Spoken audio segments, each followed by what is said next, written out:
গাইছ কি খবৰ আপোনালোকৰ সকলো ভালে আছে নে বুধান চিকা আন তাৰ ভিতৰত আপোনালোকক সকলোকে স্বাগতম জনাইছোঁ আজি আপোনালোকক মানে গোহাঁইগাঁৱত যাম আৰু মহিলা সমিতি তাৰমানে জাগৃতি মহিলা সমিতি আৰু তালৈ গৈ আছোঁ তাত তাৰমানে লাই খুঁটা পুতিব আজি তাকে আপোনালোকক দেখাওঁ অকণমান দেখাম জাষ্ট আৰু 31 তাৰিখে আৰু 1 তাৰিখে আৰম্ভ হ'ব দুদিনীয়া কাৰ্যসূচী আপোনালোকে সকলোৱে আহিব পাৰিব ধুনীয়া আছে আৰু বলকচোন ভিডিঅ'টো আৰম্ভ কৰোঁ গৈ থাকোঁ ভিডিঅ'টোৰ মাজলৈ অলপ স্ক্ৰীন মই সকলোকে চাব বুলি আশা কৰিছোঁ গাইছ দুদিনীয়া কাৰ্যসূচী দেই গাইছ দুদিনীয়া 31 আৰু 1 দুদিনীয়া কাৰ্যসূচী বিশেষকৈ বহুত ধুনীয়াকৈ পাতিছে আৰু আপোনালোকে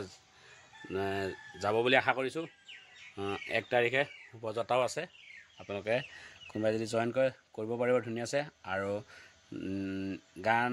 পৰা আদি কৰি বাজনাৰ পৰা আদি কৰি কোনোবাই যদি নাচেও বিহু নাচিব পাৰিব আৰু সত্ৰীয়া নাচিব পাৰিব যি নাচে আৰু যি আপোনালোকে যোগাযোগ কৰে সৰু আপোনালোকৰ যদি কাৰোবাৰ কণ মইনাহঁত আছে নাচোঁ বুলি ভাবে আপোনালোকে তাত গৈ জইন কৰিব পাৰিব আৰু ইমান বলকচোন ভিডিঅ'টোৰ মাজলৈ গৈ থাকোঁ ধুনীয়া আছে আপোনালোকক অলপ দেখাওঁ আৰু লাই খুঁটা পুতিব আজি বিশেষকৈ আৰম্ভ কৰিব বলক কেনেকৈ কি কয় দেখাম অলপ ভিডিঅ'টো আশা কৰিছোঁ সকলোৱে চাব বুলি বলক